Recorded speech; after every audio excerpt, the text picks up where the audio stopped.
This is VOA News, reporting by remote. I'm Joe Ramsey. Australian Prime Minister Scott Morrison's public approval rating has hit its lowest level since the pandemic began, amid growing frustration over lockdowns and a sluggish vaccination drive, according to a poll published on Monday. A news poll conducted for the Australian newspapers shows Morrison's public support dropped 4 points to 47%. He has been under fire for a slow vaccine rollout, which critics say has plunged large parts of the country into a cycle of stop and start lockdowns to deal with outbreaks of the highly infectious Delta variant.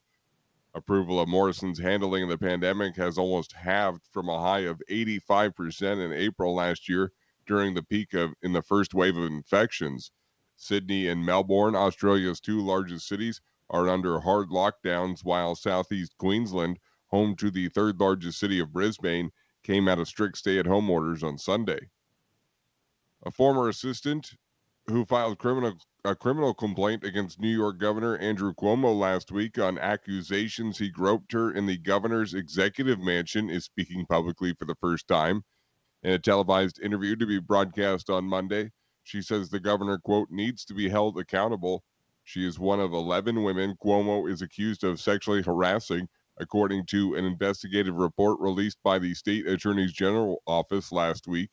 The women said she filed the report to hold Cuomo responsible for his actions.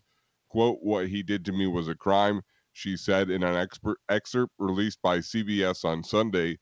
Quote, he broke the law. Cuomo has denied any wrongdoing and has resisted widespread calls for his resignation, including from fellow Democrats such as U.S. President Joe Biden.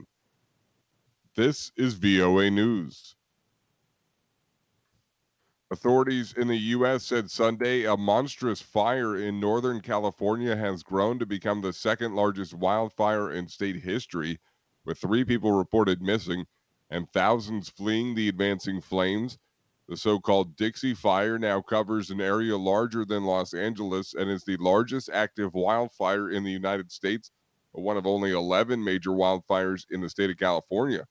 CAL FIRE says the blaze remained 21% contained Sunday, unchanged from the day before. Crews estimate the fire, which began July 13th, will not finally be extinguished for 2 weeks.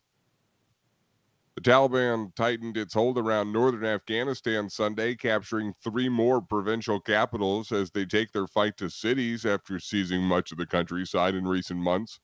The insurgents have snatched up 5 capitals in Afghanistan since Friday, a lightning offensive that appears to have overwhelmed government forces. Fighting in Afghanistan's long-running conflict has intensified since May, when foreign forces began the final stage of a withdrawal due to be completed later this month. 3 capitals in the north fell within hours of each other Sunday. Lawmakers, security sources, and residents in the cities confirmed. The withdrawal of foreign forces is due to finish at the end of this month, ahead of the 20th anniversary of the September 11th attacks. The U.S.-led invasion sparked by 9/11 toppled the first Taliban regime in 2001. Israel's prime minister said Sunday he holds the Lebanese government responsible for rocket fire launched from its territory, whether the Hezbollah militant group launched the weapons or not. Prime Minister Naftali Bennett's comments come days after one of the heaviest flare-ups and violence between Israel and Hezbollah in several years, and indicates Israel could expand its response if the rocket fire continues.